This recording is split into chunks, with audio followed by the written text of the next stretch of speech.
Qualquer um pode conduzir um navio, mas precisa de um líder para estabelecer o rumo. E é disso que nós vamos falar hoje na Lei da Navegação, o quarto vídeo da nossa série de 21 vídeos falando das 21 leis para te tornar e desenvolver a liderança que existe em você. Mas antes disso, se inscreva aqui no canal, acione as notificações para que você não perca nada dessa série e possa desenvolver a tua liderança. Eu sou Elizabeth Crespo e hoje nós vamos falar da Lei da Navegação. E para que eu consiga trazer isso de forma mais fácil de entendimento, eu vou compartilhar com vocês a história que o John Marks trouxe no teu livro explicando sobre essa lei. Em 1911, 2 grupos de exploradores tinham como objetivo fincar primeira bandeira no Polo Sul, dizendo que foi o primeiro grupo que chegou ali, certo? E aí eu vou compartilhar com vocês as estratégias de cada um desse grupo. Primeiro, nós tínhamos um grupo que era dirigido por um norueguês. Ele tinha a princípio, ironicamente, ele não tinha nem vontade de ir para o Polo Sul. Ele queria ir para o Polo Norte. Mas quando viu que já tinha um explorador que já tinha chegado ali primeiro, ele falou assim, então eu vou mudar a minha rota e vou ser o primeiro a chegar ao Polo Sul. E ele sabia exatamente o que ele precisava fazer. Criou uma estratégia perfeita. Decidiu que tipo de transporte ele levaria para lá. Ele definiu que os cães iam puxar os esquimós com alimento para que as pessoas não precisassem conduzir aquele peso. Criou pontos de paradas onde pudesse reabastecer o grupo. Definiu a quantidade que cada um precisava para cada trecho. Pôs toda uma estratégia desenhada, pensou nas necessidades das pessoas, considerou tudo o que podia dar errado. Todas as possibilidades, todos os pontos ele considerou. Imaginou doença, necessidade de medicamento, que tipo de cuidado a equipe ia precisar, quanto tempo ia levar andando naquele trajeto, se tivesse algum impacto, tudo foi pensado nos mínimos detalhes. Considerando isso, ele saiu para a expedição com abastecimento, pensando na quantidade de alimentação, tudo bem desenhado, considerando todas as possibilidades. E partiu. A outra equipe estava sendo conduzida, liderada por um oficial da Marinha Britânica. Ele usou algumas estratégias diferentes. Em vez de usar os cães treinados que o norueguês usou, ele usou trenós motorizados e pôneis em vez dos cães. Nos 5 primeiros dias, ele teve alguns problemas já com o seu meio de transporte. Por quê? Porque os trenós começaram a apresentar problemas. E os pôneis começaram a morrer devido à temperatura ser muito gelada e eles não resistirem a isso. Além disso, ele não se atentou à quantidade de comidas indicada, porque ele fez uma programação para levar 4 pessoas. E na última hora ele decidiu levar mais uma outra pessoa para ir cuidar dos pôneis, cuidar de uma outra atividade ali. Então, ele errou tanto na estratégia da quantidade de comida e não pensou em alguns pormenores, no cansaço da equipe e seguiu o seu caminho, busca afincar a sua bandeira britânica lá no Polo Sul. Mediante isso, ele lidou com várias situações no caminho. Fome, cansaço, porque aí com os trenós parando de funcionar e os pôneis morrendo pelo caminho, as pessoas tiveram que começar a carregar peso. Um peso da alimentação, de equipamentos que não estavam dentro do contexto, que não deveria ser função deles. E aí esse trajeto ficou muito árduo. Em 17 de janeiro de 1912, ele finalmente chega ao Polo Sul. Na hora que ele chega lá, com a equipe assim cansada, muitas pessoas debilitadas, com fome, ele depara já com a bandeira do norueguês que já tinha sido ficada lá 30 dias antes e com uma carta dizendo do sucesso da sua expedição. O que a gente vê nessa situação entre um e o outro? Ambos foram pelos mesmos lugares, mas usaram estratégias diferentes. O primeiro líder pensou literalmente em todas as possibilidades. Tanto é que ele chegou lá, a única situação que ele teve foi ter que parar para arrancar o dente de uma pessoa que infeccionou. Ele não teve nenhum outro contratempo durante o seu trajeto. Nesse caso, o britânico, esse oficial britânico teve que lidar com fome, com morte de animais, carregar um peso que não estava planejado. Chegou lá muito debilitado. E ainda ao chegar lá, para voltar, ele ainda decidiu que ele tinha que fazer uma coleta de plantas para poder trazer de volta, para ver se aquilo servia como pesquisa. Ainda trouxe uma demanda extra para o grupo. Nesta volta, levou-se mais 2 meses e ele não teve sucesso. Essa história só foi contada porque ele e o último membro da equipe, quando morreram, deixaram uma carta registrando que eles foram bravos naquela expedição. Ninguém pode dizer que ele não era uma pessoa determinada, uma pessoa que foi focado no que ele queria fazer. Mas faltou liderança, faltou direcionamento para que ele fizesse de forma assertiva. E na hora que a gente vê esses 2 exemplos que a gente passou aí, um controlou, desenhou, ele viu além.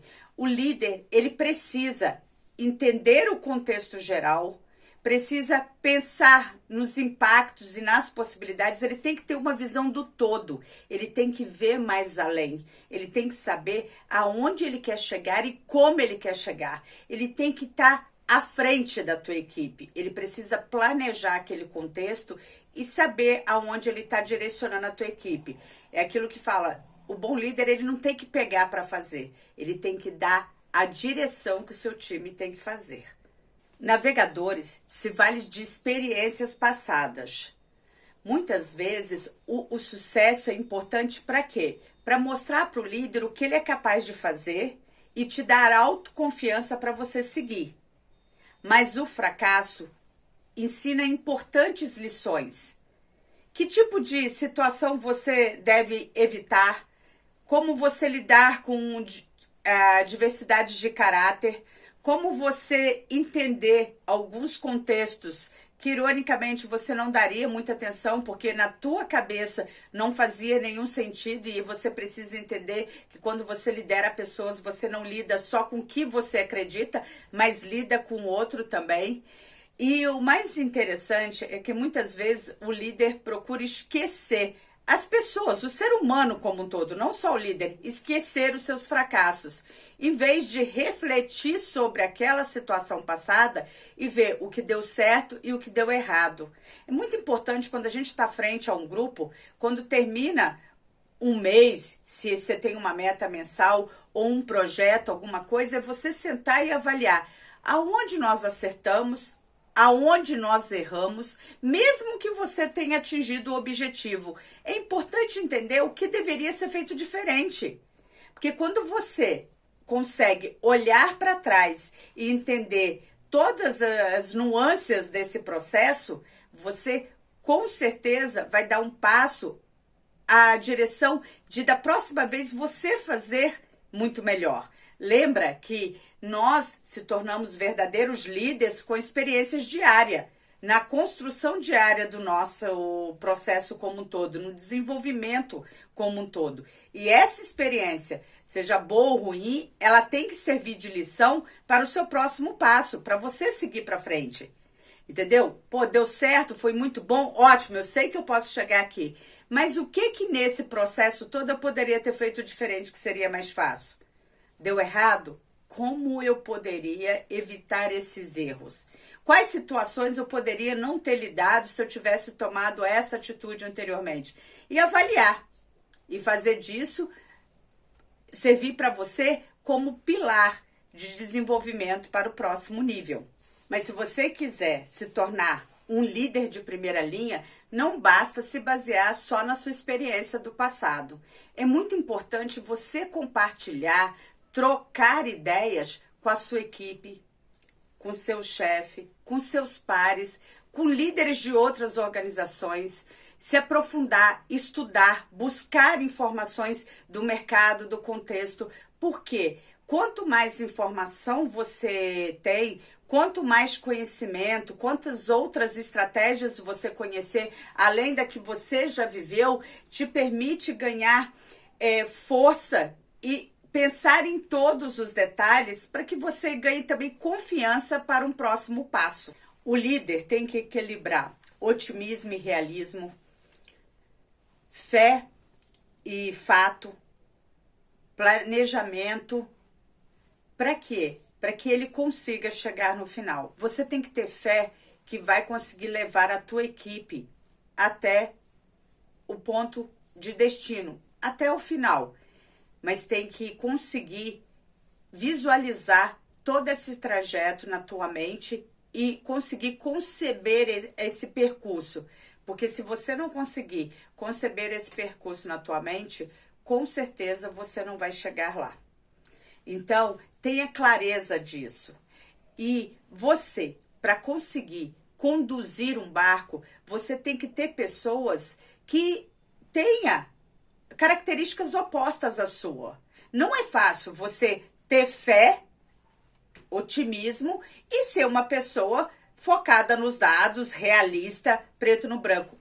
Gente, é quase impossível você ser as duas pessoas com o mesmo nível de precisão. Então, é muito importante você se conceber de pessoas diferentes de você que consiga trazer você para outra realidade quando você estiver fugindo. Se você é aquela pessoa que é muito focado nos fatos, dados, precisa daquilo ali com muita objetividade, precisa de alguém que tenha fé, que seja otimista, que saiba que vai conseguir, que consegue motivar o time para o próximo nível. Então, precisa ter esse balanço, precisa contar com isso.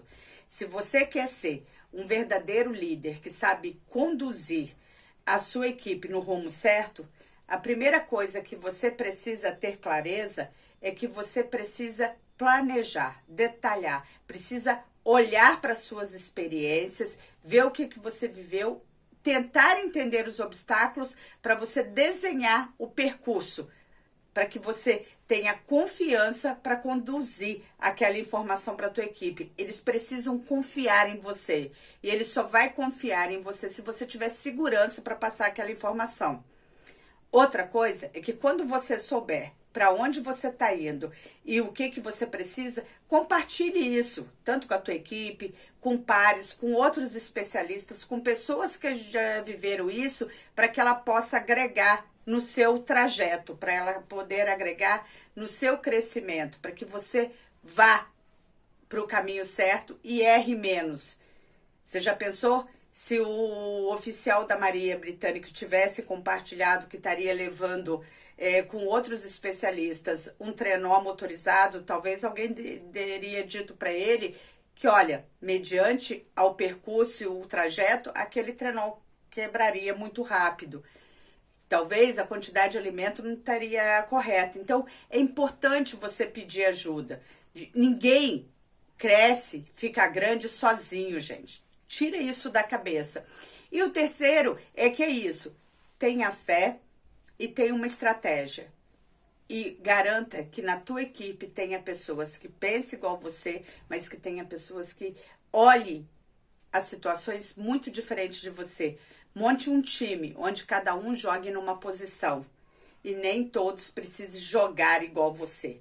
A gente precisa ter pessoas com a gente que possa contribuir com a gente. Afinal de contas, isso é uma equipe. Nós lideramos equipes, pessoas. E para isso precisamos ter pessoas que façam o que a gente não sabe fazer. Ninguém pede que você seja um super-herói. Ok? Até o próximo vídeo. Nós vamos falar da lei da adição.